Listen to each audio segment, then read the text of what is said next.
காஷ்மீர் முதல் கன்னியாகுமரி வரை தடையில்லா போக்குவரத்து சேவையின் முன்னணி நிறுவனம் சாய் கிருஷ்ணா டிரான்ஸ்போர்ட், மாதவரம், சென்னை. நேருவோட க்ளோஸ் ஆகி ஏதாவது காரியத்தை சாதிக்கணுங்கிறதுக்காக அவர் போகல. அவருடைய எண்ணமே ஒரு வார் நடக்குது அப்படின்னு சொன்னா உடனே அதுக்கான டொனேஷன் கொடுக்கணும், அதுல என் பங்களிப்பு இருக்கணும், இந்தியாவுக்கு என்னுடைய பங்களிப்பு இருக்கணும்னு ஒவ்வொன்றிலையும் செயல்பட்டு இருக்காரு. அதுதான் நான் சிவாஜின்றது முத்திரை. என்னன்னா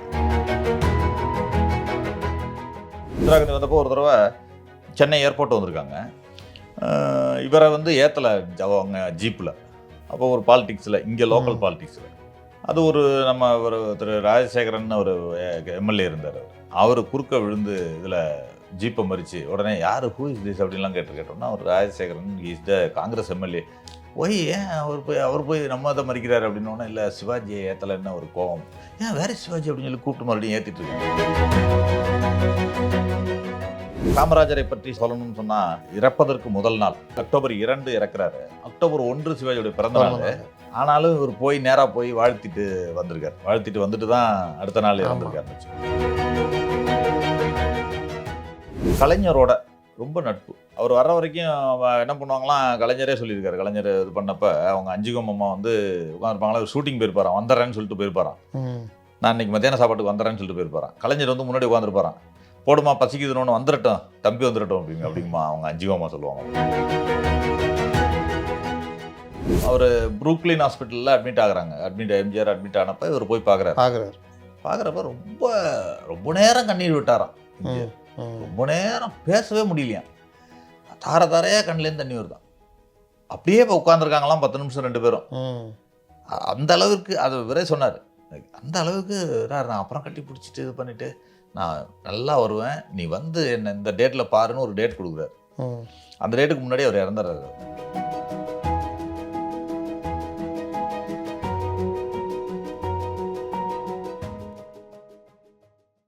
வணக்கம் நேயர்களே, நீண்ட இடைவெளிக்கு பிறகு மீண்டும் நடிகர் திலகத்தை பற்றி திரு சிவாஜி பேரவை தலைவர் சந்திரசேகரன் அவரோட உரையாட இருக்கிறோம். நடிகர் திலகம்னால அவர் ஒரு பெரிய கடல். சினிமா கதாநாயகனாக, சினிமா நடிகராக, ஒரு கட்சி தலைவராக, ஒரு மனிதராக, ஒரு அரசியல் தெரிந்தவராக பல பன்முகத்தன்மை அவர்கிட்ட இருக்குது. அதை தான் நம்ம நிகழ்ச்சியில் நம்ம கொண்டு வரோம். வெறுமனே சிவாஜி கணேசன்னா ஒரு நடிகர் திலகம் அப்படின்றத தாண்டி அவருடைய பல்வேறு பரிமாணங்களை நம்ம பேசிகிட்டு இருக்கோம். அந்த வகையில் இன்றைக்கி பார்த்திங்கன்னா அவர் அவர் காலத்திலேயே ஒரு நடிகர், அதுவும் ஒரு கடைகோடியில், இந்தியாவில் கடைகோடியில் இருக்கிற ஒரு தமிழ்நாட்டில் இருக்கும் ஒரு நடிகர், உலக தலைவர்கள் மத்தியில் ஒரு பெரிய அளவில் ஒரு ரீச் ஆனது. அவரை உலக தலைவர்கள்லாம் விரும்பி வரவேற்ற நிகழ்வுகள்லாம் நடந்திருக்கு. அதை பற்றி நம்ம இப்போ பேச போகிறோம். வணக்கம் சார். வணக்கம். நடிகர் திலகம்னா ஏதோ தமிழ்நாட்டில் மட்டும்தான், ஏன்னா அவர் வேறு மொழி படங்களை கூட தச்சோலி அம்பு தவிர வேறு எதுவுமே நடிக்கலை. அப்போனா அவர் ஏதோ தமிழ்நாட்டுக்குள்ளே சுருங்கி போன ஒரு மனிதர், தலைவர், நடிகர்ன்ற மாதிரி பார்வை தான் எல்லார் மத்தியிலும் இருக்குது. இன்றைய இளம் தலைமுறையின் மத்தியில் நடிகர் திலகத்தை பற்றின பார்வைன்றது ரொம்ப கம்மியாக இருக்குது. அது எம்ஜிஆராக இருக்கட்டும், சிவாஜியாக இருக்கட்டும். நம்ம இந்த மாதிரி விஷயங்களை கொண்டு வரதுக்காக தான் இந்த நிகழ்ச்சியை நடத்துகிறோம். அந்த வகையில் நடிகர் திலகத்தை பற்றி நம்ம பல்வேறு பதிவுகள் போட்டிருக்கோம். இதில் அவர் காலத்தில் அவர் இன்றைக்கி கூட பார்த்திங்கன்னா இருக்கிற நடிகர்கள் கூட உலக தலைவர்களால் மதிக்கப்படலை. நடிகர்கள், ஹாலிவுட் நடிகர்கள் ஏதோ பேசலாம், பழகலாம். ஆனால் உலக லெவலில் தலைவர்கள் பெருசாக மதித்த கலைஞர்களாக இன்றைக்கி பார்க்கறது ரொம்ப கம்மி. 1-2 பேர் சொல்லலாம்னு வச்சுக்கோங்க. அப்படி இருக்கும்போது நடிகர் திலகம் அந்த காலத்தில் இத்தனைக்கும் இந்த அளவுக்கு ஒரு தகவல் தொழில்நுட்ப வசதி இல்லாத காலத்தில் உலக தலைவர்களால், போப்பாண்டவர்னால் மதிக்கப்பட்டார்ன்ற தகவல்கள், அது எப்படி சார், அதை சொல்லுங்கள். நீங்கள் சொன்னது கரெக்டு. ஏன்னா இந்த காலத்தில் இப்போ இருக்கிற தொழில்நுட்ப வசதியில் குளோபல் வேர்ல்டு, ரெண்டாவது படம் எடுக்கிறதே மல்டி லாங்குவேஜில் எடுக்கலாம். ஆமாம். அந்த காலத்தில் இந்தியா படம் அப்படின்னு சொன்னாலே ஹிந்தி படம், ராஜ் கபூர் தான் நடிகர். ஆமாம், அது மாதிரி தான் நினச்சிக்கிட்டு இருப்பாங்க. அந்த காலத்தில் இந்தியாவிலிருந்து திரைப்படம் வருது, வெளிநாட்டுக்கு போகுது அப்படின்னு சொன்னால் அதான் இருக்கும். ஏதோ ரொம்ப ரேர், மற்ற படங்கள்லாம் போகிறது ரொம்ப ரேர்.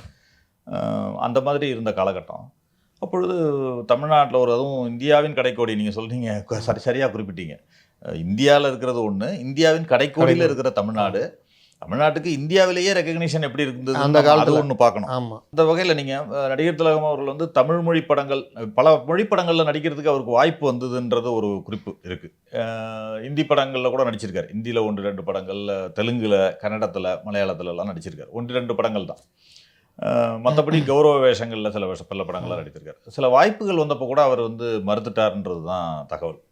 இதற்கு அடுத்து நீங்கள் தலைவர்கள்ன்ற இதில் எடுத்தீங்கன்னா முதல்ல அமெரிக்காவுக்கு விசிட் பண்ணுறாரு. அமெரிக்காவுக்கு விசிட் பண்ணுறது சாதாரணமாக அவராக போகலை, டூரிஸ்டாக போகலை. அங்கு அமெரிக்காவிலிருந்து அவருக்கு அழைப்பு வருகிறது. கென்னடி இதாக இருக்கும் பொழுது, ஜனாதிபதியாக இருக்கும் பொழுது அவரிடமிருந்து அழைப்பு வருகிறது. அமெரிக்க ஜனாதிபதியே கூப்பிடுறாரு. அங்கே அமெரிக்க அரசின் சார்பாக தூதுவராக, ஒரு கலாச்சார தூதுவராக இந்தியாவிலிருந்து அவர் செல்றார். ஒரு செலக்ட் பண்ணுறாங்க, அது சிவாஜி கணேசனாக இருக்கிறது. அப்படி இருக்கும் பொழுது இவர் அங்கு செல்றார். அங்கு செல்லும் பொழுது அங்கே அவருக்கு ஒரு கௌரவம் கிடைக்கிறது. என்ன கௌரவம்னா, ஒரு நாள் நயகராவுடைய மேயராக, நயகரா நகரத்தினுடைய மேயராக நியமிக்கிறார். அது மாதிரி ஒரு கௌரவம் கொடுக்குறாங்க. போனவுடனே அந்த தங்க சாவி அந்த இதோட, ஆனால் ஒரு நாள் ஃபுல்லாகவே அவர் மேயராக ஆக்ட் பண்ணலாம். அந்த மாதிரி ஒரு வாய்ப்பு இவருக்கு கிடைத்தது அங்கே போகிறப்ப. அது மட்டும் இல்லாமல் ஹாலிவுட்டுக்கு விசிட் பண்ணுறாரு. ஹாலிவுட்டுக்கு விசிட் பண்ணுறப்ப அந்த ஜனாதிபதி மாளிகையோடைய சில இதெல்லாம் கொஞ்சம் அதிகமாயிட்டதுனால, நேரம் அதிகமாயிட்டதுனால அங்கே கொடுத்த நேரத்துக்கு அவர் போக முடியல ஆக்சுவலாக ஹாலிவுட்டுக்கு. ஆனாலும் எல்லாரும் மார்லன் பிராண்டோலேருந்து அத்தனை பேரும் அவங்க வெயிட் பண்ணாங்களாம், இவர் வரணுங்கிறதுக்காக வெயிட் பண்ணாங்களாம், இவரை பார்த்துட்டு தான் போகணுங்கிறதுக்காக வெயிட் பண்ணாங்களாம். அந்த அளவிற்கு ஒரு வெளிநாட்டு தலைவர்கள், நடிகர்கள் எல்லாம் மதிச்சதை நம்ம பார்த்தோம். வெளிநாட்டு தலைவர்ன்ற ரீதியில் நான் கென்னடியை குறிப்பிட்டேன். அதே மாதிரி ஒரு இந்திய நடிகர் வெளிநாட்டு அவார்டுன்னு வாங்கினது எனக்கு தெரிந்து இவராக தான் இருக்கும். ஆசியா ஆப்பிரிக்கா அவார்டுன்றது எனக்கு தெரிந்து வேற யாருக்கும் கொடுத்த, அதுக்கப்புறம் யாரும் வாங்கின மாதிரி தெரியல, எனக்கும் தெரியல. வீரபாண்டிய கட்டபொம்மனுக்காக ஏசியா ஆப்பிரிக்கா அவார்டுன்னு கெய்ரோவில் கொடுக்குறாங்க. அதில் கூட ஏதோ சுவாரஸ்யமான சம்பவம் நடந்ததா சொல்லுவாங்க. கெய்ரோவில் கொடுக்குறப்ப என்ன ஆகுதுன்னா, இவர் போகிறாரு நேராக ரிசீவ் பண்ணுறதுக்கு. இவர் பத்மினி எல்லாம் போகிறாங்க, வேஷ்டி சட்டையில் சாதாரணமாக. ஆமாம், போகிறாரு. போகிறப்ப அந்த நேரம் பார்த்து ஏதோ ஒரு எகிப்து பிரசிடெண்ட்டாக இருந்த நாசர் வந்து வெளியூர் போயிடுறாரு, ஏதோ ஒரு விசிட் டூர் போயிடுறாரு, அர்ஜென்ட்டாக போகணுங்கிறதுக்காக டூர் போயிடுறாரு. அவர் கொடுக்க வேண்டியதாக இருந்த விருதை அவருடைய நாசர் அப்போ உலக தலைவரில் ஒரு பெரிய தலைவராக. ஆமாம், பெரிய தலைவர். எகிப்துன்றது சாதாரண இப்போ நாடாக இருந்தால் கூட அந்த அப்போ வந்து ஒரு உலக தலைவர்களில் ஒரு மதிக்கக்கூடிய ஒரு தலைவராக இருந்தார். அப்போ வெளியூருக்கு போயிடுறாரு. அவருடைய மனைவி கொடுக்குறாங்க. விருதுக்கு கால் பண்ணுறப்ப கூட இவர் ஏறி மேடைக்கு போனப்போ எங்கே அவர் வரலையான்னு கேட்டாங்களாம். அவர் சார்பாக யாரோ விருது பின்னாடி பார்த்து வேற யாரோ வந்திருக்காங்கன்னு. ஏன்னா அந்த கிளிப்பிங்ஸ் போடுறப்ப இந்த வீரபாண்டிய கட்டபொம்மனோட கிளிப்பிங்ஸையும் இவரையும் மேட்ச் பண்ணி பார்க்குறப்ப அன்மேட்சபிள்னு சொல்லுவாங்கள்ல, அது இல்லை. அப்புறம் இவர் தான் உடனே ரொம்ப ஆச்சரியப்பட்டு அவங்க கொடுத்துருக்காங்க. அது ஒன்று. இரண்டாவது, அதே நாசர் வந்து இந்தியாவுக்கு விசிட் பண்ணுறார். அதற்கு பிறகு ஒரு 4-5 ஆண்டுகளுக்கு பிறகு வர்றார். ஒருவேளை அவர் அங்கேருந்து வந்தப்போ மனைவிட்ட கேட்டிருப்பாரு, பார்க்க முடியல. அதை கேட்டு தான், அதை கேட்டு அந்த கிளிப்பிங்ஸ் எல்லாம் பார்க்குறாரு. பார்த்துட்டு அதுக்கப்புறம் இந்த மாதிரி ஒரு நடிகருக்கு விருது கொடுக்குறத நான் மிஸ் பண்ணிட்டேனேன்னு சொல்லியிருக்காரு. சொல்லிட்டு இந்தியாவுக்கு வர்றப்ப ஒரு ஸ்பெஷல் பர்மிஷன் இது பண்ணி இங்கே அவருக்கு ஒரு விழா நடத்துகிறாங்க. சென்னையில் ஒரு தனிப்பட்ட முறையில் சிவாஜி ஏற்று ஒரு விழா நடத்துறாரு. அது யாரும் அது மாதிரி அலோவ் பண்ண மாட்டாங்க. ஒரு புரோட்டோகால் படி, நாட்டுடைய அதிபர் புரோட்டோகால் படி அது மாதிரி அலோவ் பண்ண மாட்டாங்க. இங்கே கலைவாணர் ரங்கத்தில் வச்சு ஒரு விழா நடத்தி இவர் பரிசு கொடுத்து நான் கௌரவிக்கிறாங்க. அந்த அளவுக்கு ஒரு நெருக்கமாக இருந்திருக்காருன்னு சொல்கிறேன். இந்திய தலைவர்கள்னு எடுத்துக்கிட்டோம்னா, நீங்கள் இப்போ சொல்கிறீங்கல்ல நடிகர்கள்லாம் இருக்காங்க அப்படின்னு சொன்னால், ஒரு இந்திய அளவிலான தலைவர்கள் எல்லாம் அட்ராக்ட் பண்ற அளவுக்கு ஒரு நடிகராக இருப்பவங்க யாரும் இருக்க மாட்டாங்க. பிரதமர் நேரு அளவுக்கு ரீச் ஆகிற அளவிற்கு, நேருவிலிருந்து கடைசியில் ஒரு விபி சிங், ராஜீவ்காந்தி வரைக்கும் எல்லாரோடையும் ஒரு பழக்கம் அந்த அட்ராக்ட் பண்ணி. ராஜீவ்காந்தி, விபி சிங் வந்து இவருக்கு ஜூனியர் மாதிரி தான். ஆமா, இவரை பொறுத்த வரைக்கும் நான் சொல்ல வர்றது, ஒரு இளம் நடிகர் இந்தியாவுடைய சிற்பிகளில் ஒரான நேருவை மதிக்கக்கூடிய அது எந்த விதத்தில்னு நான் சொல்கிறேன்னா, நீங்கள் ஒரு தலைவரை போய் ஒரு ஆக்டர்ன்ற ரீதியில் அவர் அட்ராக்ட் பண்ணலை. அந்த தேசியம். ரெண்டாவது அவர் செய்யக்கூடிய நன்மைகள், கொடைகள். நீங்கள் ஒன்றுக்கும் அனௌன்ஸ் பண்ண உடனே அவர் வந்து போய் பார்க்கணும், நேருவோட க்ளோஸ் ஆகி ஏதாவது காரியத்தை சாதிக்கணுங்கிறதுக்காக அவர் போகலை. அவருடைய எண்ணமே ஒரு வார் நடக்குது அப்படின்னு சொன்னால் உடனே அதுக்கான டொனேஷன் கொடுக்கணும், அதில் என் பங்களிப்பு இருக்கணும், இந்தியாவுக்கு என்னுடைய பங்களிப்பு இருக்கணும்னு ஒவ்வொன்றிலையும் செயல்பட்டுருக்காரு. அதுதான் நான் சிவாஜின்றது முத்திரை. என்னென்னா, இந்தியாவிற்கும் பாகிஸ்தானுக்கும் சண்டை நடக்குது, இந்தியாவுக்கும் சீனாவுக்கும் சண்டை நடக்குது அப்படின்னு சொன்னால் அதில் இந்தியாவுக்கான பங்களிப்பு என்னோடது இருக்கணும் அப்படின்ற ரீதியில். அதே மாதிரி ஒரு நேரு சத்துணவு மதிய உணவு திட்டம் இந்தியா முழுக்க கொண்டு வந்தப்ப முதல்ல கொண்டு போய் டொனேஷன் கொடுத்தவரும் இவர். அதுவும் எவ்வளோ பெரிய தொகை, அதையும் சொல்லிடு. ஆமாம், அப்போ 40,000 அப்போ கொடுத்துருக்காரு. முதல்ல அப்போ வந்து ஒரு பவுன்னாக 100 ரூபாக்குள்ள, 50 ரூபா அண்டர் 100 தான் இருந்திருக்கு. 40,000 கொண்டு முதல்ல கொடுத்த நடிகர் இவர் தான். அதே மாதிரி இந்தியா பாகிஸ்தான் வாராக இருக்கட்டும், அதற்கு டொனேஷன் கொடுத்ததா இருக்கட்டும். அது மாதிரி இந்தியா சீனா, அப்போ நேருவோட க்ளோஸ் ஆகிறார். 2 விஷயத்தில் கொடுக்குறாரு. ஒன்று வந்து இந்தியா சீனா வார யுத்தத்தப்ப கொண்டு போய் நேருகிட்ட நிதி கொடுக்குறாரு. ப்ளஸ்ஸு அந்த மதிய உணவு திட்டத்துக்கும் நிதி கொடுக்குறாரு. கொடுக்குறப்பவே வாங்க கமான் சிவாஜினே கூப்பிடுவாராம். அந்த அளவுக்கு அவர் இது. ரெண்டாவது அவர் இங்கே சென்னை இதெல்லாம் தமிழ்நாட்டுக்கு வர்றப்ப இந்த நடிகர்களோட பாப்புலாரிட்டியையும் அவர் பார்த்துருக்காரு. நேரு பார்த்துருக்காரு. எம்கேடியோட எம்கே தியாகராஜ பாகவதர் அப்போ ரொம்ப பெரிய பாப்புலராக இருந்திருக்காரு. அதை பார்த்துட்டு கேட்டிருக்காரு என்ன எப்படின்னு கேட்டப்ப அவர் அதனால் அதையும் உணர்ந்தவர்னு சொல்கிறேன். நேரு அவர்கள் வந்து உணர்ந்திருக்காருன்னு சொல்கிறேன். இரண்டாவது அடுத்தது லால் பகதூர் சாஸ்திரி வர்றார். அவர்கிட்ட தான் கொண்டு போய் கொடுத்த சீன யுத்தம் அப்போ கொண்டு போய் 400 பவுன் நகையை கொடுக்குறாரு. கொண்டு போய் எல்லாம் தான் மனைவி அணிஞ்சிருந்த நகைகளெல்லாம் கழட்டி கொடுத்தப்ப சாஸ்திரியே சொல்லியிருக்காரு தாலியை கட்டாதீங்கன்னு சொல்லி கொடுத்துருக்காரு. அந்த அளவுக்கு அவரும் இவர் மேலே ஒரு அட்ராக்ட் பண்ணியிருக்காருன்றதுக்கு சொல்கிறேன். அது மாதிரி டாக்டர் ராதாகிருஷ்ணன் குடியரசுத் தலைவராக இருந்த பொழுது இப்போ இருக்கிற மாநகராட்சி மேயர் ராதாகிருஷ்ணனுடைய தாத்தா, அவருடைய தாத்தா அந்த ராதாகிருஷ்ணன் இருந்த பொழுது டாக்டர் ராதாகிருஷ்ணன் இருந்த பொழுது போய் குடியரசுத் தலைவர் மாளிகையிலேயே எல்லாரும் போய் சந்திரபாபு எல்லா நடிகர்களும் போய் கலை நிகழ்ச்சியே நடத்தியிருக்காங்க. இவர் சிவாஜி தலைமையில் போய் அவர் முன்னாடி இருந்து கலை நிகழ்ச்சி நடத்தி டாக்டர் ராதாகிருஷ்ணன் நம்மளுடைய விருந்தினர்னு சொல்லி எல்லாரையும் வரவேற்று அவர் எல்லாரையும் பண்ணியிருக்காரு, வர வச்சிருக்காரு. அவர் டாக்டர் ராதாகிருஷ்ணனோட உள்ள ஒரு க்ளோஸ். அதுக்கப்புறம் இந்திரா காந்தி அவர்கள் நீங்கள் எடுத்துக்கிட்டிங்கன்னா அந்த ஆஃப்டர் காமராஜருக்கு பிறகு இந்திரா காந்தியோட அன்னை இந்திரா தான் இந்தியாவை காப்பாற்ற முடியும்ன்றதுல பலமான நம்பிக்கை வச்சு அன்னை இந்திரா தான் பெரும்பாலும் இந்திரான்னு தான் சொல்லுவார். இப்போ ரொம்ப பலமான நம்பிக்கை வச்சுருந்தார் இந்திரா காந்தி மேலே. அவங்களும் ரொம்ப இவரை க்ளோஸாக சிவாஜின்னு கூப்பிட்ற அளவுக்கு வந்தால் எங்கே சிவாஜின்னு கேட்குற அளவுக்கு வேரி சிவாஜின்னு கேட்குற அளவுக்கு க்ளோஸாக இருந்திருக்காங்க. அவங்க இந்த 20 அம்ச திட்டத்தை கொண்டு வந்தப்போ அதுக்கு வந்து ஒரு தூதுவராக இவர் இங்கே எல்லாமே பிரச்சாரம்லாம் பண்ணி செயல்பட்டுருக்காரு. அதில் வந்து நீங்கள் ஒரு இத்தனைக்கும் ரொம்ப பிஸியான ஆர்டிஸ்ட் அப்போ திரைப்படத்தில் தங்கப்பதக்கம் கௌரவம் இந்த மாதிரிலாம் ரொம்ப பிஸியான ஆர்டிஸ்ட் இருந்தாலும் அதற்கும் டைம் கொடுத்து நம்ம வந்து நம்மளுடைய பங்களிப்பு இந்த தேசத்துக்கு இருக்கணுங்கிறத நினைச்சாருன்னு சொல்கிறேன். அதை ஆழமாக அவருடைய திங்கிங் அவர்கிட்ட இருந்துச்சு. நீங்கள் முதல்ல நடந்த பாகிஸ்தான் சீனா யுத்தத்திலிருந்து 62 சீனா யுத்தத்திலிருந்து 98 99 கார்கில் வார் வரைக்கும் அவர் டொனேஷன் கொடுத்துருக்காரு. எல்லா யுத்தத்துக்கும் இவருடைய பங்களிப்பு இருந்திருக்கு. அதுதான் அந்த தேசத்தின் மீது அவர் வச்சிருந்த நம்பிக்கை. அது அந்த தலைவர்களோடையும் ஒரு பழக்கத்தை ஏற்படுத்தியது அப்படின்னு சொல்லலாம். இந்திரா காந்தி வந்தப்போ ஒரு தடவை சென்னை ஏர்போர்ட் வந்திருக்காங்க. இவரை வந்து ஏற்றலை அவங்க ஜீப்பில். ஏர்போர்ட்லேருந்து ஜீப்பில் வருவாங்க, ஓப்பன் ஜீப்பில் வருவாங்க. முன்னாடிலாம் அப்படி தான் வருவாங்க. ஓப்பன் ஜீப்பில் வந்துட்டு அப்புறம் தான் ஏறுவாங்க. ஓப்பன் ஜீப்பில் வர்றப்ப இவரை ஏற்றலை. அப்போ ஒரு பாலிடிக்ஸில் இங்கே லோக்கல் பாலிடிக்ஸில் அது நம்ம ஒரு திரு ராஜசேகரன் ஒரு எம்எல்ஏ இருந்தார். அவர் குறுக்க விழுந்து இதில் ஜீப்பை மறித்து உடனே யார் ஹூ இஸ் திஸ் அப்படின்லாம் கேட்டோம்னா அவர் Rajasekaran is the Congress MLA. ஏன் அவர் போய் நம்ம அதை மறிக்கிறாரு அப்படின்னோடனே இல்லை சிவாஜியை ஏற்றலைன்னு ஒரு கோவம். ஏன் வேற சிவாஜி அப்படின்னு சொல்லி கூப்பிட்டு மறுபடியும் ஏற்றிட்டு இருக்காங்க. வேற சிவாஜி அப்படின்னு ஏன் ஒதுங்க சரி அவங்க வரலன்னு நினச்சிட்டு இருந்திருப்பாங்க, அவங்க என்ன நினச்சிட்டு இருப்பாங்க வரல அப்படின்னு நினச்சிட்டு இருந்திருப்பாங்க. ஏன் வேற சிவாஜி இவர் வந்து எப்போவுமே முண்டி அடித்து முன்ன சென்று நிற்கணுங்கிற இதில் எந்த விதத்துலையும் ஈடுபட மாட்டார். அவர் அது பல இதில் பாலிடிக்ஸில் அவர் முன்னாடி நிற்காததுனாலையும் அவர் பின்னால் தள்ளப்பட்டார்னு சொல்லலாம்னு வச்சுக்கிங்களேன். அது பாலிடிக்ஸில் அதுவும் ஒரு குவாலிட்டி தகுதியாக பார்க்கப்படுது. தள்ளி விட்டுட்டு நீங்கள் முன்னாடி ஏறுறவனை கீழே பிடிச்சி இருக்கணும். அதெல்லாம் அந்த குவாலிட்டிலாம் இவர்கிட்ட கிடையாது.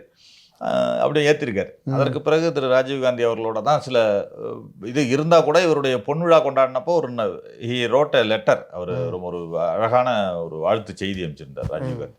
அந்த லெட்டர் கூட என்கிட்ட கூட இருக்குது அந்த காப்பி.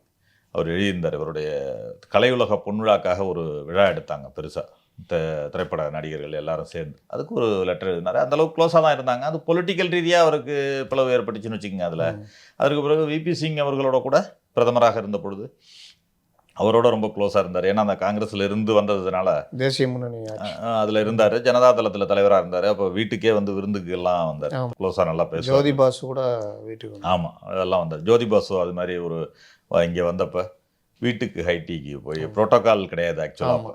அவர் அந்த இதை திறந்து வைக்கிறதுக்கு வந்தார். வர்றப்போ ஒரு ப்ரோட்டோக்கால் இல்லைன்னா கூட அங்கே போய் வீட்டில் போய் ஒரு டீ சாப்பிட்டுட்டு போகலான்னு சொன்னோம்னா போயிட்டு 2 பேருமே சேர்ந்து போனாங்க. அந்த விழாக்கு போனாங்க. அதையும் பார்த்தோம். இன்னொன்று எடுத்துக்கிட்டிங்கன்னா எல்கே அத்வானி வந்து சொல்லியிருக்காரு, ஒரு குறிப்பில் சொல்லியிருக்காரு. நான் வந்து பார்த்த ஒரே தமிழ் திரைப்படம் வந்து வீரபாண்டிய கட்டபொம்மன் ஒரு பதிவு பண்ணியிருக்காரு. அத்வானி சொல்லியிருக்காரு. இது இது வந்து ஒரு அகில இந்திய அளவில் உள்ள தலைவர்களை நான் சொல்கிறேன். அதற்கப்புறம் பல தலைவர்களோட அறிமுகம் தொடர்புகள் இருந்தால் கூட தென்னிந்திய தலைவர்கள் எல்லாரோடையும் ரொம்ப பழக்கத்தில் இருந்தார் அப்படின்னு நான் சொல்லுவேன். ராமகிருஷ்ண ஹெக்டே எல்லாம் ரொம்ப பழக்கம் இருக்குது. ராமகிருஷ்ண ஹெக்டே, சார் பொம்மை, அந்த அவங்கெல்லாம் ஏன்னா அந்த பழைய காங்கிரஸ், அந்த ஜனதா, அந்த இதில் வந்தவங்க. அதனால் அவர்கள் உள்ளவங்க, குண்டுராவ், அது மாதிரி இங்கே நடிகராகவும் தலைவராகவும் இருந்த என்டிஆர், ஆந்திராவை எடுத்துக்கிட்டோம்னா, ஏகே ஆண்டனி கேரளாவில் எடுத்துக்கிட்டா ஏகே ஆண்டனிலாம் ரொம்ப க்ளோஸ் இவருக்கு. அப்படி பழகியிருக்காங்க. அதற்கடுத்து தமிழகத்தை வர்றோம் நம்ம. நீங்கள் உலகத் தலைவர்கள்லேருந்து உள்ளூர் தலைவர் வரைக்கும் ஒரு பழகியிருக்காருன்றதுக்கு எடுத்துக்கிட்டோம்னா, தமிழகத்தில் நம்ம பெரியார்லேருந்து ஆரம்பிக்கணும். நம்ம அரசியல்னு எடுத்துக்கிட்டோம். பேர் வச்சவர் அவர் தானே. பெரியார் என்பது நடிகராக இருந்து பண்ணாலும் அதற்கப்புறம் ரொம்ப இவர் மேலே ஒரு பற்றுள்ள ஒரு நபராக கடைசி வரைக்கும் பெரியாரோட இதாக இருந்தார். பெரியார் வேஷம் போட்டு நடிக்கணுங்கிறது தான் அவருடைய எண்ணமாக இருந்தது. தான் அவருடைய நிறைவேறாத ஆசை என்னன்னு கேட்டப்ப, நான் பெரியாரா நடிக்கணும்னு ஆசைப்பட்டேன், காமராஜராகவும் நடிக்கணும்னு நினச்சேன், ஆனால் காமராஜரா எனக்கு வேஷம் பொருந்தாது, என்னால் நடிக்க முடியாது. ஏன்னா ஹைட்டு, காமராஜர் அந்த ஹைட்டு, அந்த அந்த ஜெய்ஜாண்டிக் ஃபிகர், அந்த இது என்னால் நடிக்க முடியாது. ஏன்னா இவருக்கு தெரியும் என்ன வேஷம் பொருந்தும்ன்றது. ஆனால் பெரியாரா நடிச்சிருக்கலாம்னு இவர் நினச்சிருக்காரு. பெரியாரா நடிக்கணுன்றது என்னுடைய ஆசை, நிறைவேறாத ஆசைன்னு குறிப்பிட்டிருக்காரு அவருடைய சுயசரிதையில் குறிப்பிட்டு. அந்த பெரியாரால் பாராட்டப்பட்டு உங்களுக்கு அதை பார்த்தீங்கன்னா அந்த ஃபேமிலியோட பழக்கம். நீங்கள் ஒரு தலைவர்னு எடுத்துக்கிட்டிங்கன்னா, இப்போ நம்ம பழகிறோம் ஒரு தலைவரோட, அந்த தலைவரோட நின்றுடுவோம். அந்த தலைவர் தான், அந்த தலைவரை பார்ப்போம், போவோம், வருவோம், அவர்கிட்ட என்ன காரியமோ செஞ்சுப்போம். நீங்கள் அவர் ஃபேமிலியோடையே பழக்கம் இவர் இருப்பார். இவர் பார்த்தீங்கன்னா ஒரு தலைவர்களோட இருக்காங்கன்னா, ஒரு பையனாக இருந்தாலும் சரி, அவங்க ஃபேமிலி ஒய்ஃபாக இருந்தாலும் சரி, எல்லாரோடையும் பழக்கமாக இருப்பார். இவர் ஈவிகே சம்பத்தோட பழக்கம், இது ஈவிகே சிலங்கோவன் வரைக்கும் தொடர்ந்துச்சுன்னு சொல்ல வரேன். ஆமாம், ஈவிகே சிலங்கோவன் இவர் மேலே ரொம்ப பற்றாச்சு. ஆமாம், இவர் தான் முதல்ல எம்எல்ஏ சீட்டு வாங்கி கொடுத்தார். அவருக்கு வந்து சிவாஜி மன்ற சார்பால் தான் முதல்ல எம்எல்ஏ தேர்ந்தெடுக்கப்பட்டார். ஆமாம், சத்தியமங்கலம் தொகுதி இருந்தப்ப முதல்ல இவர் தான் எம்எல்ஏ சீட்டு வாங்கி கொடுத்தாரு. ஆக அந்த பெரியாரோடைய பாரம்பரியம் எது வரைக்கும் தொடருதுன்றதுக்கு சொல்கிறேன். இவர் வந்து ஒருத்தரை இது பண்ணிட்டு யூஸ் பண்ணிட்டு தூக்கி எறிகிற ஆளும் கிடையாது. அந்த இதுக்கு இது ஒரு உதாரணமாகவும் எடுத்துக்கலாம். அந்த பற்றுன்றது அப்படி இருந்தால் இந்த பெருமாள் முதலியாரை வந்து இவர் கடைசி வரைக்கும் பண்ணுவாரா? அந்த நன்றிக்கு உதாரணம் அதுதான். அதுக்கு மேலே ஒரு உதாரணமே கிடையாது. பெரியார் எடுத்துக்கிட்டோம். அடுத்தது அண்ணா எடுத்துக்கிட்டிங்கனாக்கா, அண்ணாவை பற்றி ரொம்ப தனியாக இருக்கிறப்ப கூட ரொம்ப பாசமாக பற்றா பேசுவார். இவருடைய மகள் அவங்க சாந்தி திருமணம் நடக்கிறப்ப பத்திரிக்கை கொண்டு கொடுத்தப்ப அந்த தேதியை பார்த்தப்ப ஒரு அமெரிக்காவில் ஏதோ சர்ஜரிக்காக அண்ணா போக வேண்டியிருந்துச்சு அந்த டைம். அது போக வேண்டியிருக்கே, நான் வந்து உன் நிகழ்ச்சி, உன் குடும்ப நிகழ்ச்சியில் நான் இல்லாமல் போயிட்டேனே அப்படின்ட்டு இருக்காரு. போயிட்டு வந்த உடனே ஃபோன் பண்ண சொல்லியிருக்காரு. ஃபோன் பண்ணிவிட்டு எங்கே இருக்காங்க பொண்ணு மாப்பிள்ள, நான் வந்து பார்க்கணும். அண்ணா வந்த உடனே முதல் வேலை பண்ணாராம். அமெரிக்கா போயிட்டு வந்த உடனே முதல் வேலையாக நான் இப்போ சிவாஜி வீட்டுக்கு போகணும், எங்கே பொண்ணு மாப்பிள்ள இருக்காங்கன்னு, நீங்கள் வர வேண்டாம்ண்ணா நான் வரேன்னு சொல்லி இவர் கூப்பிட்டு போயிருக்காரு. அப்புறம் வீட்டுக்கு நீங்கள் வர வேண்டாம்ண்ணா, நீங்கள் உடம்பு சரியில்லாமல் இருக்கிறப்ப நீங்கள் வராதிங்க, சிரமப்படாதீங்கன்னு சொல்லிட்டு இவர் கூப்பிட்டு போயிருக்காரு. அண்ணாவோட அந்த அந்த ஒரு பற்ற, அண்ணானாலே அன்புன்னே தான் அவர் தலைப்பு போட்டு அவருடைய சுயசரிதையில் குறிப்பிட்டிருக்காரு. இல்லை, அண்ணா என்றால் அண்ணானாலே இப்போ கலைஞரும் சரி, எம்ஜிஆரும் சரி, இவரும் சரி, 3 பேரும் ஒரே காலகட்டம், ஒரே இதுதான், சகோதரர்கள் மாதிரி தானே. 3 பேருக்குமே அண்ணா வந்து அவ்வளோ பெரிய ஒரு பாசமிகு. அந்த இதுலேருந்து திமுகலேருந்து விலகி போனப்ப இவர் விலகிறார்ல, விலகி இங்கே வர்றப்ப அண்ணா வந்து இவரை வச்சு தான் சொன்னாருன்னு சொல்லுவாங்க. அதாவது ஒன்று வந்து எங்கிருந்தாலும் வாழ்க தம்பி, நீ எங்கிருந்தாலும் வாழ்கன்னு சொன்னது ஒன்று. அது மாதிரி மாட்டான் தோட்டத்து மல்லிகைக்கும் மனம் உண்டுன்னு சொன்னதும் இவரை வச்சு தான் சொன்னாருன்னு சொல்லுவாங்க. அண்ணா சொன்ன வார்த்தைகள். அதற்கு அடுத்து எடுத்துக்கிட்டோம்னா, இவர் பெரும்பாலும் இறுதி வரை, தன் இறுதி காலம் வரை ஒரு தலைவரை நேசிச்சார்னு சொன்னால் காமராஜர். அவரை பற்றி சொல்லணும்.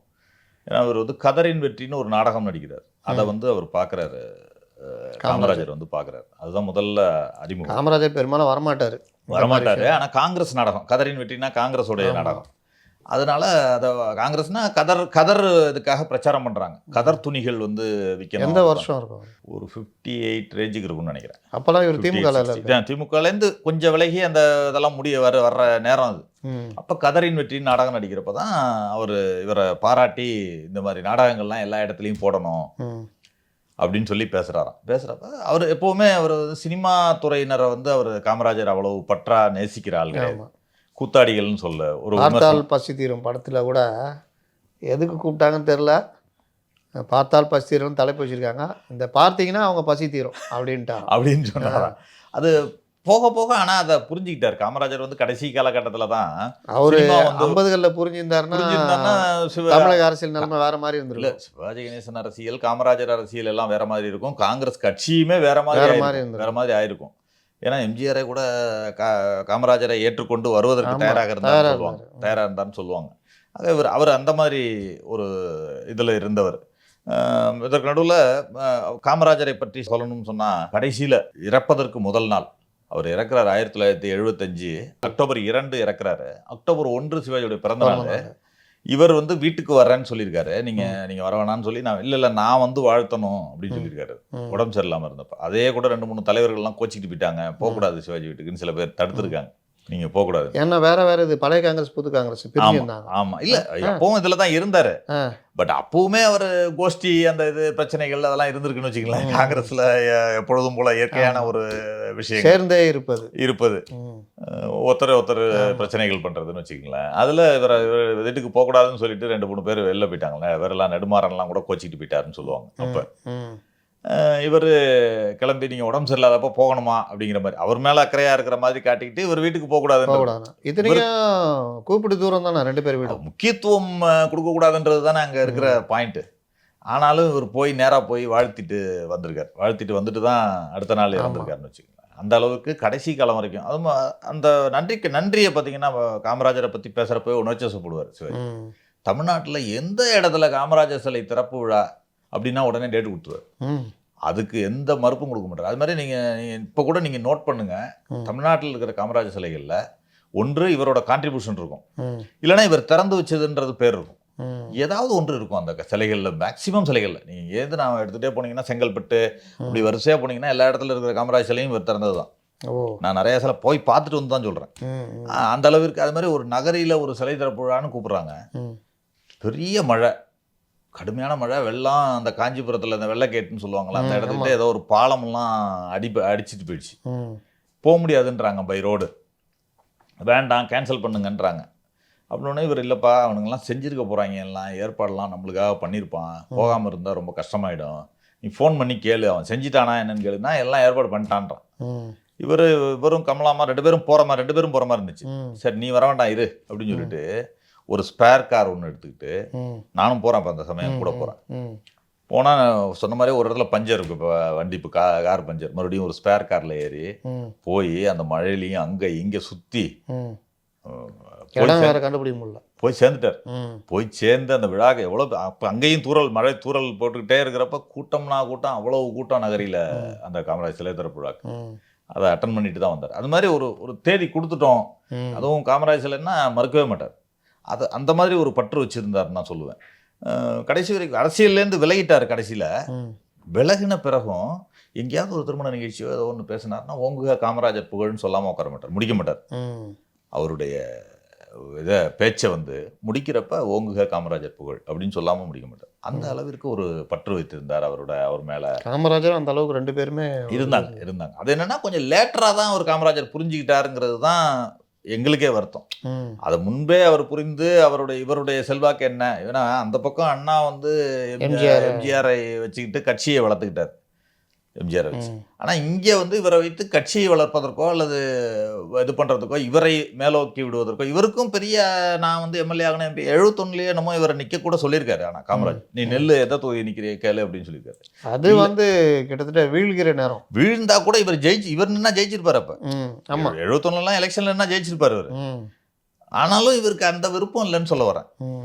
நீங்கள் இன்றைக்கி தோல்வி அடைஞ்சிட்டாருன்னு சொல்கிறோமே நம்ம, அன்னைக்கே நின்று ஜெயிச்சிருக்க முடியும் இவரால். ஆனால் அதற்கு விருப்பம் இல்லாதவராக இருந்தார். இந்திரா காந்திகிட்ட ஒரு எல்லாருக்கும் எனக்கு 10 MP வாங்கி கொடுக்குறாரு, 14 MLA வாங்கி கொடுக்குறாருன்னு சொல்கிறப்ப, 10-15 MLA வாங்கி கொடுக்குறாருன்னு சொல்கிறப்ப கிட்டத்தட்ட ஒரு 50 MLA உருவாக்கியிருப்பார் இவர், ஒரு 20 MP உருவாக்கியிருப்பார். ஆனால் இவர் கேட்டிருந்தா இவர் நின்றுக்க முடியாதானே? தாராளமாக நினைக்கலாம். அதனால் இவர் அதில் விருப்பம் இல்லாமல் இருந்தார்ன்றது தான் இது. நீங்கள் அதுக்கு அடுத்து எடுத்தோம்னா இதற்கு நடுவில் ராஜாஜியை குறிப்பிடணும். ஆமாம், ராஜாஜி திரைப்படமே பார்க்காதவர், சுத்தமாக திரைப்படமே பார்க்க மாட்டாராம். கல்யாணத்தை அது போய் 2 மணி நேரம் 3 மணி நேரம் யாரா டைமை வேஸ்ட் பண்ணணும், அவர் வேற ஏதாவது யோசிக்கலாம், அதுக்கு பதிலாக வேற ஏதாவது திங்க் பண்ணலாம் அப்படின்னு நினைப்பாரான். அவர் நம்மளோட திங்கிங் பாதிக்கும், எதுக்கு போய் அது பார்க்கணும் பாரு. ஆனால் சம்பூர்ண ராமாயணம் கூட்டு போயிருக்காங்க. அவர் ராமாயணத்து மேலே ரொம்ப பிரியம் உள்ளவர். ஆமாம், மகாபாரதம்லாம் எழுதினவர். அதுக்காக சம்பூர்ண ராமாயணம் பார்க்கணுன்ட்டு போயிருக்காரு. பார்க்கலாம், என்ன எப்படிடா எடுத்திருக்கான்னு பார்ப்போம் அப்படின்னு சொல்லிட்டு போயிருக்காரு. போயிட்டு பார்த்துட்டு வந்து அவரை பற்றி இந்த சம்பூர்ண ராமாயணத்தை பற்றி கேட்டிருக்காங்க. என்னென்னு, நான் பரதனை கண்டேன்னு தான் சொல்லியிருக்காரு. அதில் நடித்த ரோல் வந்து சிவாஜி வந்து பரதன். ஆக்சுவலாக ராமரை பற்றிய கதை, ஆனாலும் பரதனை கண்டேன்னு சொல்லி பாராட்டிருக்காரு. அந்த அளவுக்கு இவர் மேலே அவரும் ஒரு அஃபெக்ஷனாக இருந்து உடனே கூப்பிட்டு பாராட்டியிருக்காரு. பரதனை கண்டேன் நீ. அதில் ராமர் வந்து ரொம்ப இதுவாக இருப்பார் என்டி ராமாராவ். அந்த ராமருடைய பெருமையை இன்னும் கொஞ்சம் தூக்கி பிடிக்கிற மாதிரி சிவாஜி வர்ற அந்த சீன் இருக்கும். பரதன் வந்து எந்த அளவுக்கு செருப்பை வச்சு ஆட்சி நடத்தினவர் பரதன். அந்த பரதன் நம்ம உள்வாங்கி வச்சுருப்போம்ல, அதை கேரக்டராக கொண்டு வரதுருக்குல்ல. இன்னொன்று, இவர் பெரும்பாலும் வந்து திமுகவில் இருந்தாரே கூட திமுகவில் உறுப்பினராகவோ ஏதோ ஒரு பொறுப்புலையோ இல்லை. திமுகக்காக எல்லாம் இது பண்ணி கொடுத்துருக்காரு, வசூல் பண்ணி கொடுத்துருக்காரு, நாடகம் நடிச்சு கொடுத்துருக்காரு, எல்லாம் கொடுத்துருக்காரு. நான் கலைஞர்கிட்ட போய் ஒரு விருதுக்காக போகிறப்ப ஒரு ரெப்ரசன்டேஷன் போனேன். சிவாஜி மணிமண்டபம் அமைக்கணும்னு ஒரு கோரிக்கை கொடுக்கறதுக்காக போகிறப்ப அவர் சொன்னார், நான் கழகத்தை வளர்த்தவர்கள்னு சிவாஜி படம் வச்சுருக்கேன், நான் செய்யாமல் யார் செய்ய போகிறாங்க போய் பாரு அப்படின்னாரு. கருவூலத்தில் வச்சுருக்கேன். அந்த கழகத்தை வளர்த்தவர்கள்னு சிவாஜி கணேசன் அது ஒரு 200-300 பேரோட படம் வச்சுருக்காங்க. அதில் சிவாஜி கணேசன் படமும் வச்சுருக்காங்கன்னு. ஆனால் காங்கிரஸில் தான் பெரும்பான்மையும் இவருடைய சேவையோ அவருடைய பணிகளோ இருந்துச்சு. கிட்டத்தட்ட 32-35 வருஷம் இருந்திருக்காரு காங்கிரஸில். ஆனாலும் யாரையும் தனிப்பட்ட முறையில் எதிரியாக நினைச்சது கிடையாது. கம்யூனிஸ்ட் தலைவர்கள் ஜீவாலாம் ரொம்ப க்ளோஸாக இருந்திருக்காரு. படுக்கறைக்கே வந்து பேசுகிற அளவுக்கு ஜீவா, பி ராமமூர்த்தி, பிஆர்னு தான் சொல்லுவார். என்கிட்ட பேசுகிறப்ப கூட பிஆர்னு தான் சொல்லுவார். பிஆர்னு தான் எல்லாரும் சொல்கிற மாதிரி எல்லாரையுமே ஒரு அந்த மரியாதை கொடுத்து தான் கூப்பிடுவார். நீங்கள் கலைஞரை மூணா காணான்னு கூப்பிட்றவர் இவர் மட்டும்தான் எனக்கு தெரிஞ்சு. மூணா காணான்னு கூப்பிட்றவர் இவர் மட்டும்தான். ஆனால் எம்ஜிஆர் அண்ணன்னு கூப்பிடுவார். எம்ஜிஆர்னே சொல்லக்கூடாது. எம்ஜிஆர்னு சொன்னால் பிரபுவே சொல்லியிருக்காரு. அவருடைய சன் பிரபு சொல்லுவார், எம்ஜிஆர் இதுக்கு போகிறேன், என்ன எம்ஜிஆர்னு சொல்கிற, பேர் சொல்லி நீ பேர் வச்ச மாதிரி சொல்கிற பெரியப்பா அப்படின்னு சொல்லுவாராம். அது மாதிரி கருணாநிதி கலைஞர் அப்படின்லாம் சொன்னாக்க பேர் சொன்னால் சத்தம் போடுவாராம். என்ன நீ என்னமோ நீ பேர் வச்ச மாதிரி சொல்கிற அப்படின்னு சொல்லி வரான். அந்த உறவு முறை சொல்லி கூப்பிடுவோம். ஏன்னா அது கிராமங்களில் அந்த பழக்கம் உண்டு. ஆமாம், மூணா காணா அந்த மாதிரி எழுத்தை சுருக்கி எழுத்து சுருக்கி சொல்கிறது, உறவு வைத்து மாமா, சித்தப்பா அந்த மாதிரி சொல்கிறது, பெரியப்பா அந்த மாதிரி சொல்கிறதெல்லாம் உறவு முறைகள் வைத்து கிராமங்கள்லாம் இப்பவும் கூப்பிடுவாங்க. இப்போவுமே அந்த பழக்கம்னு வச்சுக்கங்களேன். அந்த இன்னும் அதே மாதிரி இதில் காங்கிரஸில் எடுத்துக்கிட்டிங்கன்னா கக்கன் பாதிக்கப்பட்டப்ப அவர் வந்து சிரமப்படுறாருன்னு கேள்விப்பட்ட உடனே சேலத்தில் ஒரு தங்கப்பதக்கம் நாடகம் நடத்தி அந்த வசூலை ஃபுல்லாக அவருக்கு டொனேஷனாக கொடுத்துருக்காரு. அப்புறம் அதுவும் எவ்வளோ வந்திருக்குன்னு கேட்டிருக்காரு. கொஞ்சம் குறைச்சி தான் வந்திருக்கு போல இருக்கு. உடனே என்ன பண்ணிருக்காரு, தங்கப்பதக்கத்தில் கடைசியாக தங்கப்பதக்கம் போட்டு நாடகத்தில் ஒன்று போடுவாங்கல்ல, அங்கேயே வச்சு அந்த மெடலை ஏலம் விட்டுருக்காங்க. இந்த மெடல் வந்து ஏலம் அப்படின்னோன்னா அதை கொஞ்சம் எடுத்திருக்காங்க. அதையும் சேர்த்து கொடுங்க அவருக்கு அப்படின்னு சொல்லி கொடுத்துருக்காரு. அந்த ஒரு இது. அதே மாதிரி ஜீவா அவர் இது பண்ணப்போ கம்யூனிஸ்ட் கட்சிக்கு வந்து டொனேஷன்லாம் கிடைக்க இல்லை, யாரும் அப்போல்லாம் வாங்க மாட்டாங்க, உண்டியல் தானே வசூல் பண்ணுவாங்க அப்படின்னோன்னா அதுக்கு ஒரு மயிலாடுதுறையில் வீரபாண்டிய கட்டபொம்மன் நாடகம் நடத்தி அதில் வர்ற வசூலெல்லாம் அவர்கிட்ட ஜீவாட்ட கொடுத்துருக்கு. கம்யூனிஸ்ட் கட்சிக்கு இவர் இருக்கிறது காங்கிரஸ் பற்றாது, ஆனால் கம்யூனிஸ்ட் கட்சிக்கு கொடுத்துருக்காரு. 2 பேரும் எதிரிகள். ஆனால் இல்லை அந்த அளவுக்கு. அதே மாதிரி ஆதித்தனார் அந்த திருத்தணி இதெல்லாம் இது நடத்துகிறப்ப இவர் மாப்போசி நடத்தினப்ப திருத்தணி மீட்பு போராட்டம்னு நடத்தியிருக்காங்க. நடத்திட்டு வந்தப்போ நிறைய பேர் கண்டுக்கலையா, அவரே கண்டுக்கலையா. ஆக்சுவலாக அந்த போராட்டம் நடத்தி வெற்றிகரமாக வந்த பிறகு யாருமே இவர் எல்லையில் போய் திருத்தணியில் போய் ஒரு பெரிய வரவேற்பு கொடுத்து விழாவே நடத்தியிருக்காரு, சிவாஜி நடத்தியிருக்காரு. அது மாதிரி ஆதித்தனாரோட ரொம்ப க்ளோஸாக இருந்திருக்காரு. ஆதித்தனாரோட அதில் கூட பிரச்சனைகள்லாம் வந்துச்சு. தமிழர் தந்தைன்னு அவரை சொல்லி போட்டதில் இவர் அதை வழிமொழிஞ்சதை சில பிரச்சனைகள் சர்ச்சைகள்லாம் வந்தப்போ கூட உறுதியாக நின்னார். அதில் ஆதித்தனாரை ஆதரித்து ரொம்ப வலுவாக பேசக்கூடிய ஒரு நபராக இருந்தார். தமிழ் பற்றாளராக அவரை நேசித்தவர்னு சொல்லலாம். தினத்தந்தி அப்படின்னு எடுத்துக்கிட்டு அவர் சொல்லுவார், சாதாரண ஆளும் தமிழ் படிக்கக்கூடிய ஒரு இதை கற்றுக் கொடுத்தது தினத்தந்தி தான்ப்பா அப்படின்னு சொல்லுவார். அந்த அளவுக்கு சொல்லுவார். அதுக்கப்புறம் நான் தான் சொல்லியிருக்கேன், பெரியாரோட பற்றாளராக ஈவிகே சம்பத் ரொம்ப க்ளோஸாக இருந்திருக்காரு இவருக்கு. அதற்கு அடுத்து எடுத்துக்கிட்டோம்னா ஒரு தனிப்பட்ட முறை சில 3 பேர் எடுத்துக்கலாம். நீங்கள் தமிழக முதலமைச்சராக இருந்தவங்கன்னு எடுத்துக்கிட்டோம்னா கலைஞர், எம்ஜிஆர், ஜெயலலிதா எடுத்துக்கலாம். கலைஞரோட ரொம்ப நட்புன்னா அவருடைய அம்மா கலைஞர், எம்ஜிஆர், சிவாஜி 3 பேரும் அம்மா கையிலையும் 3 பேரும் சாப்பிட்ருக்காங்க. அவர் வர்ற வரைக்கும் என்ன பண்ணுவாங்களாம், கலைஞரே சொல்லியிருக்காரு. கலைஞர் இது பண்ணப்ப அவங்க அஞ்சுகம் அம்மா வந்து உட்காந்துருப்பாங்களா, ஷூட்டிங் போயிருப்பாரான், வந்துடுறேன்னு சொல்லிட்டு போயிருப்பாரான். நான் இன்னைக்கு மத்தியான சாப்பாட்டுக்கு வந்துடுறேன்னு சொல்லிட்டு போயிருப்பாரான். கலைஞர் வந்து முன்னாடி உட்காந்துருப்பாரான். போடுமா பசிக்குதுன்னு ஒன்று வந்துடட்டும் தம்பி வந்துடட்டும் அப்படிங்கம்மா அவங்க அஞ்சுமாமா சொல்லுவாங்களாம். வந்த பிறகு தான் தகவல் போடுவாங்க. ஏம்மா எனக்காக அவரை போய் இது பண்ணுற வெயிட் பண்ண வைக்கிறேன்னு இவர் கேட்பாராம். அந்த அளவுக்கு க்ளோஸாக இருந்திருக்காங்க. அதே மாதிரி ராஜாமணி அம்மையார் இருக்கிறப்ப அங்கே வந்து இவங்க கையினால் சாப்பிட்ருக்காங்க. நான் அதை எப்போ நேரில் பார்த்தேன்னா நான் நேரில் ஒரு தடவை பார்த்தேன். எப்போ இவங்களுடைய நட்பை பார்த்தேன்னா ஒரு 89 நினைக்கிறேன், 89 90 முதலமைச்சராகிறாரு, கலைஞர் முதலமைச்சராகிறாரு. அவர் வீட்டுக்கு போகிறாரு. நான் கூட போகிறேன் கோபாலபுரம் வீட்டுக்கு.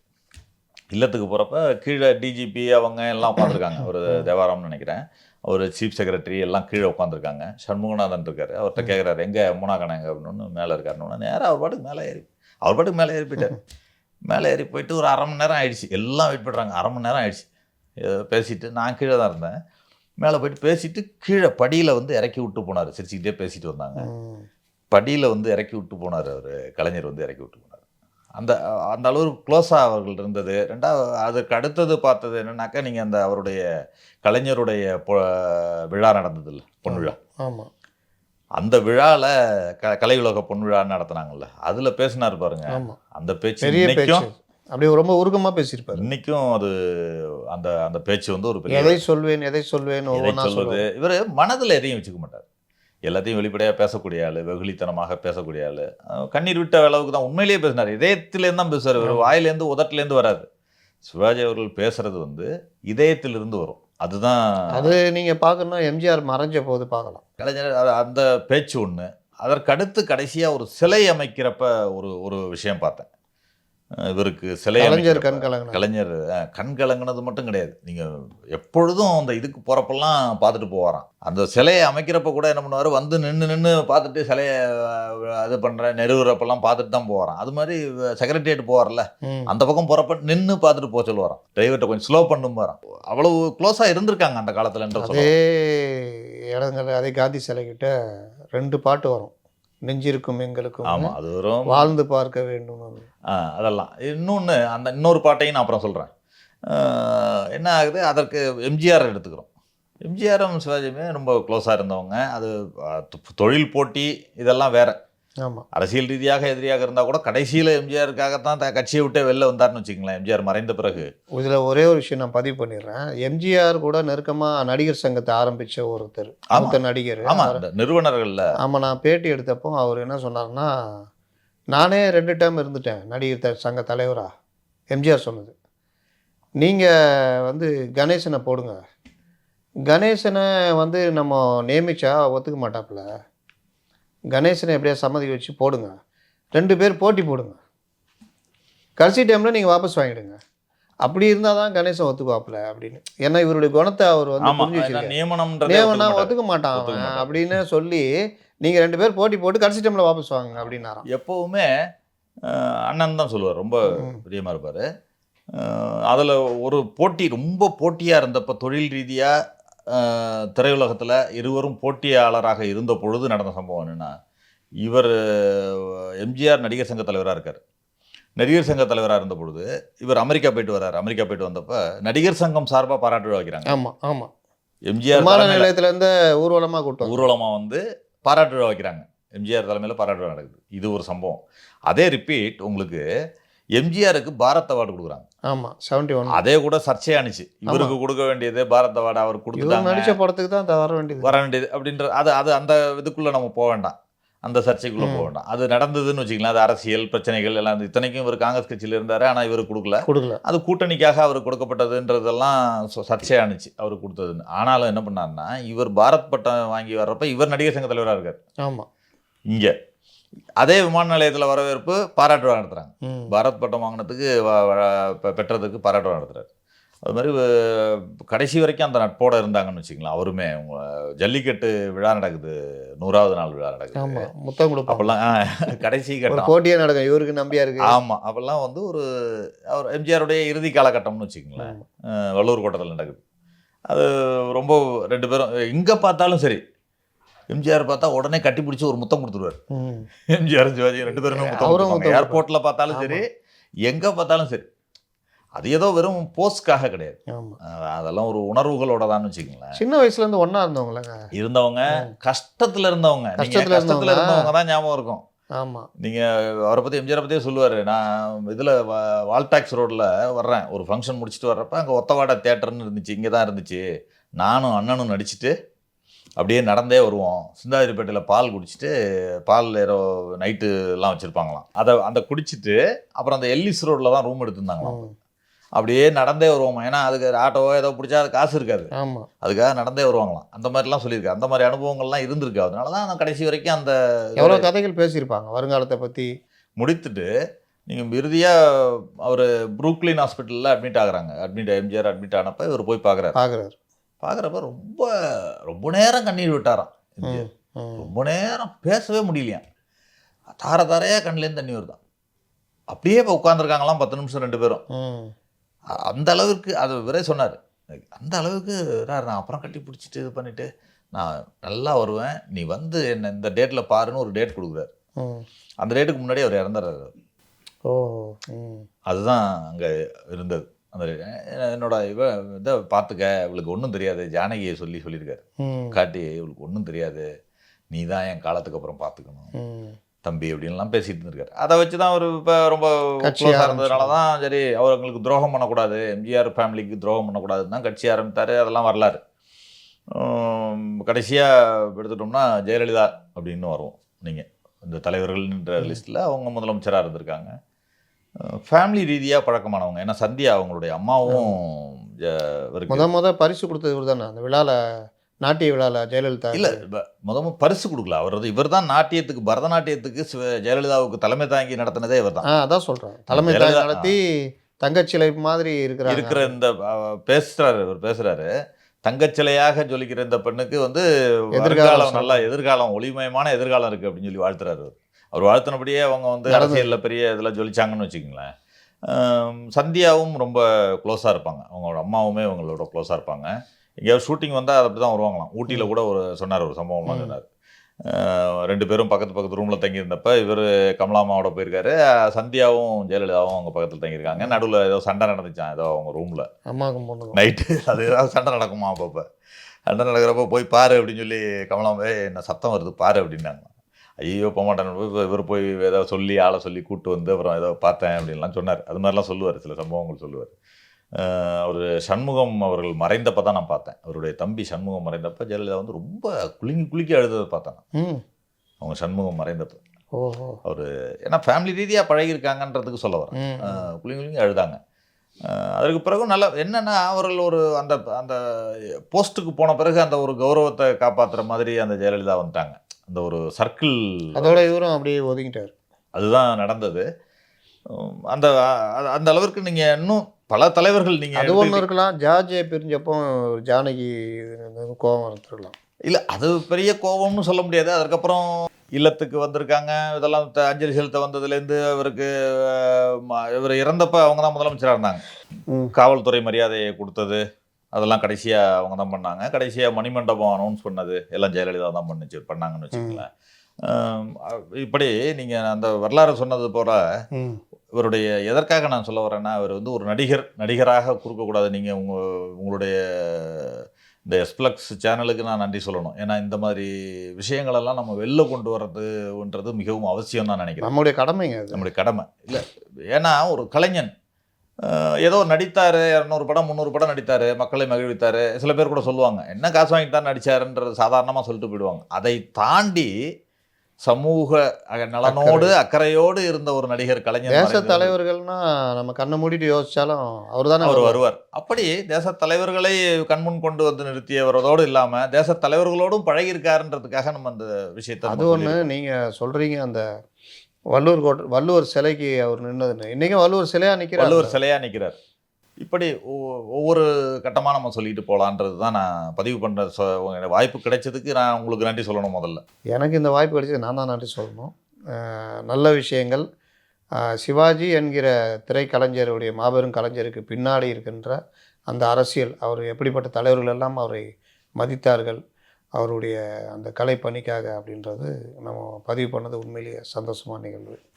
வணக்கம்.